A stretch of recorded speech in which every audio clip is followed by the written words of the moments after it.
कळमनुरी तालुक्यातील जिल्हा परिषद प्राथमिक शाळा पिंपरी बुद्रुक येथील बंडप्पा महाजन हेगू राहणार हिवरा शिक्षकाने आपल्या स्वखर्चातून शाळेची संपूर्ण रंगरांगोटी करून आदर्श व प्रेरणादायी उपक्रम राबवला आहे।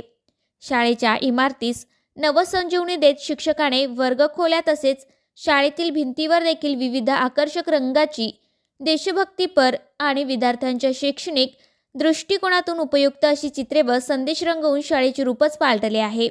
शाळेच्या भिंतीवर भारतमाताचे चित्र, राष्ट्रीय ध्वज, थोर महापुरुषांचे विचार, स्वच्छतेचे संदेश, अक्षरे, अंक, फळे, फुले, प्राणी, पक्षी तसेच शिक्षणाला प्रेरणा देणारी बोधवाक्ये रंगवण्यात आली आहेत। यामुळे शाळेचे वातावरण अधिक आनंददायी, सुसंस्कृत आणि शिक्षणास पोषक झाले आहे। विशेषतः लहान वयोगटातील विद्यार्थ्यांमध्ये शाळेबद्दल ओढ निर्माण होऊन त्यांचा अभ्यासातील रस वाढवण्यास मदत होत आहे। शिक्षण विभागाकडून निधीची प्रतीक्षा न करता शिक्षकाने स्वतः पुढाकार घेत शाळेसाठी केलेली ही रंगरंगोटी ग्रामस्थांमध्ये कौतुकाचा विषय ठरली आहे। शाळा ही विद्यार्थ्यांची दुसरी घर असतात, ती स्वच्छ, सुंदर आणि प्रेरणादायी असावी या भावनेतून हा उपक्रम राबवल्याचे शिक्षकांनी सांगितले। या उपक्रमामुळे पालक, ग्रामस्थ तसेच शाळा व्यवस्थापन समितीने समाधान व्यक्त केले आहे। नमस्कार, माझे नाव बंडप्पा मनोहरप्पा हेगू उर्फ महाजन सर। मी मूळचा हिवरा येथील रहिवासी आहे आणि जिल्हा परिषद प्राथमिक शाळा पिंपरी बुद्रुक, केंद्र डोंगरगाव पूल, तालुका कळमनुरी, जिल्हा हिंगोली येथे 19 सप्टेंबर 2025 पासून इथं कार्यरत आहे। या शाळेत आलं तेव्हा फाउंडेशन पूर्वीचं अत्यंत योग्य होतं। त्या फाउंडेशनला फक्त कलर देण्याचं काम किंवा आपल्या मनामधील जे विचार आहेत ते प्रगट करण्याचं काम मी ते केलेलं आहे। गेल्या 3 महिने 2 दिवसापासून मी या शाळेत कार्यरत आहे आणि तेव्हापासून माझ्या मित्राच्या सहाय्यानं, पेंटरच्या सहाय्यानं आणि शिक्षकाच्या मदतीनं आदरणीय गावकरी आणि गावातील ग्राम शिक्षण समितीचे अध्यक्ष यांच्या मदतीने तसेच गावकऱ्याच्या मदतीने मला हे काम करता आलं आणि माझ्या मनातले जे विचार आहेत ते विचार मी कर्तयुक्त इथं मांडण्याचा प्रयत्न केला आहे आणि यातून समाजाचं जे देणं आहे, आपल्याकडं ऋण आहे आपल्याकडं, ते फेडण्याचा एक प्रयत्न केलेला आहे। असं वाटलं होतं की जवळपास 27 सप्टेंबरला इथं पूर आला होता आणि त्या पुरामधलं सामान काढताना इथं जवळपास 6 ते 7 फूट पाणी होतं।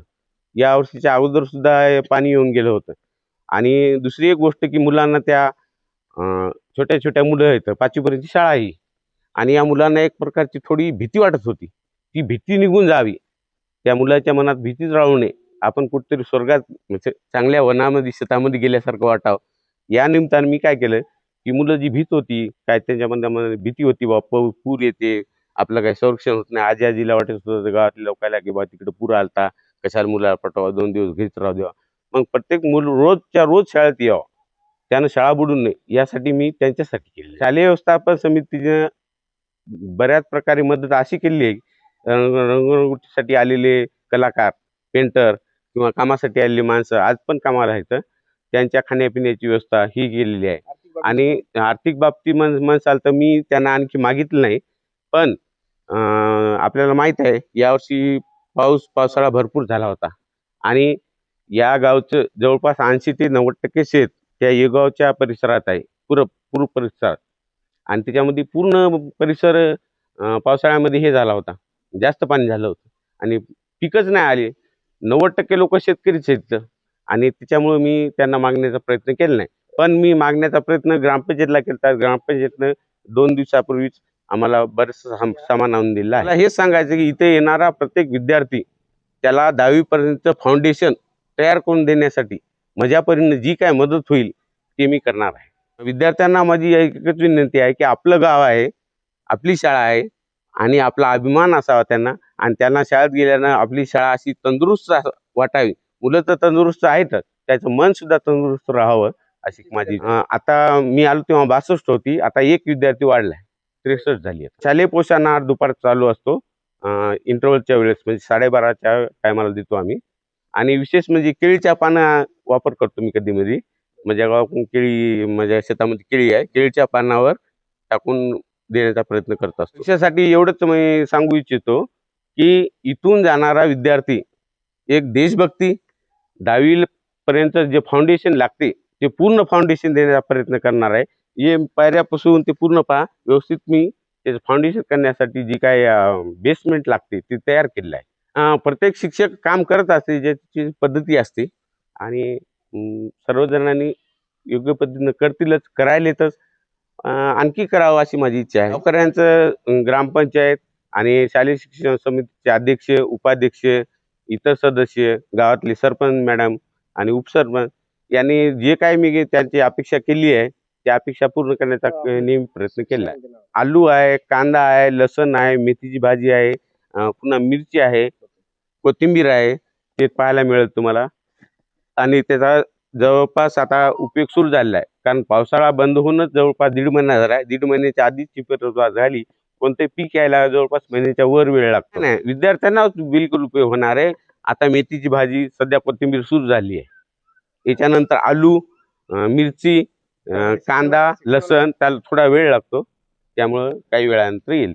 आमच्या शाळेत माननीय जिल्हाधिकारी साहेबांच्या पुढाकारातून ते उपक्रम चालू आहेत. वी लर्न इंग्लिश, प्रयोगातून ज्ञानाकडे, देशभक्तीपर गीत, स्टेज डान्स, हस्ताक्षर सुधार कार्यक्रम ह्या वैयक्तिक आमच्या शाळेचा आहे. त्याच्यानंतर निपुण हिंगोली, मुख्यमंत्री माझी शाळा, सुंदर शाळा टप्पा क्रमांक 3 मध्ये यावेळेस आम्ही प्रयत्न केलेला आहे भरण्याचा, फायनलाइज केली आहे शाळा आणि अपेक्षा आहे की बा तालुक्यात तरी आमचा नंबर यावा. मॅडम पाटील मॅडम, माझ्या अर्धांगिनी जाधव सर, हे आम्ही 3 जण इथं स्टॉप आहे, 3 जणांचा स्टॉप आहे आणि होईल तितका सगळेजण प्रयत्न करतात.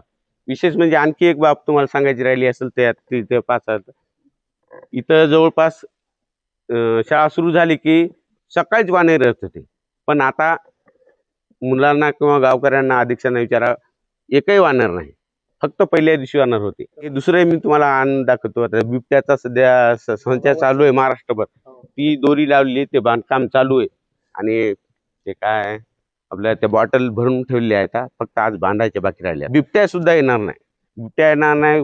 पूर्ण कुठून जर लांबून कोण बघलं शाळाकडे संध्याकाळी असं चमकत राहिलं अशी शाळा होणार.